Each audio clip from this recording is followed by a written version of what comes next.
Hello everyone, তোমরা সকলে কেমন আছো? আশা রাখি তোমরা সকলে খুব ভালো আছো, সুস্থ আছো এবং পড়াশোনাও জোর কদমে চলছে।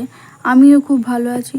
তো তোমাদের সকলকে স্বাগত জানিয়ে আজকের ব্লগটা আমি এখান থেকেই শুরু করছি। আজকের রুটিন অনুযায়ী প্রথমেই আমার ছিল একটা 100 নাম্বারের মক টেস্ট, যেটা আমি ক্র্যাক পুলিশ বইটা থেকেই দেব। আর 4 নাম্বার মক টেস্টটা দেবো আজ। তো চলো আমি এখন এই মক টেস্টটা দিতে থাকি, তারপর তোমাদের সঙ্গে কথা হচ্ছে।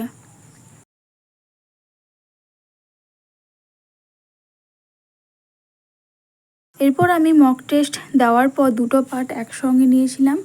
দ্বিতীয় নাম্বার ছিল ভারতের ইতিহাস এবং তৃতীয় নাম্বার ছিল পরিমাপ ও পদ্ধতি। যদিও আমার পড়ার সঙ্গে সঙ্গে লেখার অভ্যাসটা আছে, আমার লিখতে ভালোও লাগে, তাই আমি আগে একবার পড়ে নিচ্ছিলাম, তারপর আমার যেটা আরেকবার রিভিশন দেবো তখন ইম্পর্টেন্ট যখন মনে হবে তখন সেটা আমি খাতায় নোট করে নেবো। তাই আমি আগে একবার রিডিং পড়ে নিচ্ছিলাম আর দাগিয়ে নিচ্ছিলাম যেগুলো ইম্পর্টেন্ট। এখন বাজে 9:30, আর এখন আমি বাড়ির কিছু কাজ আছে যেগুলো মা আর আমি মিলে করে নেবো। তো চলো তোমরা দেখো কী কী করছি এখন আমি। যদিও তোমাদের আগের ভিডিওতেই আমি জানিয়েছি যে আমাদের বাড়িতে একটা ছোট্ট মতো দোকান আছে যেখানে আমি আর মা বেশি থাকি। তো সেই দোকানেই যখন রং করা হচ্ছিল তখনও তোমাদেরকে জানিয়েছি, দেখিয়েওছি। সেই দোকানে নতুন কিছু মাল আনা হয়েছে যেগুলো আমি আর মা সাজিয়ে নিচ্ছিলাম। আর যেহেতু পুজোর সময় সবার বাড়িতেই কিছু না কিছু কাজ থেকেই থাকে, তাই আমি আর মা একসঙ্গে করে নিচ্ছিলাম সেটা।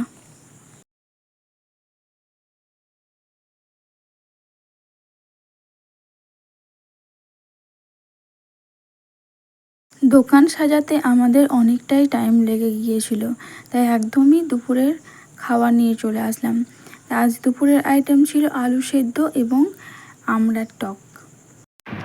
তো দুপুরের খাওয়া দাওয়া কমপ্লিট করার পর এখন বাজে 3টে, আর এখন 3টের সময় আমার জিআই ক্লাস আছে। চলো জিআই ক্লাসটা করে নিই, তারপর তোমাদের সঙ্গে কথা হচ্ছে বা তোমাদেরকেও দেখাচ্ছি যে আজকে কি কি কোশ্চেন করিয়েছে।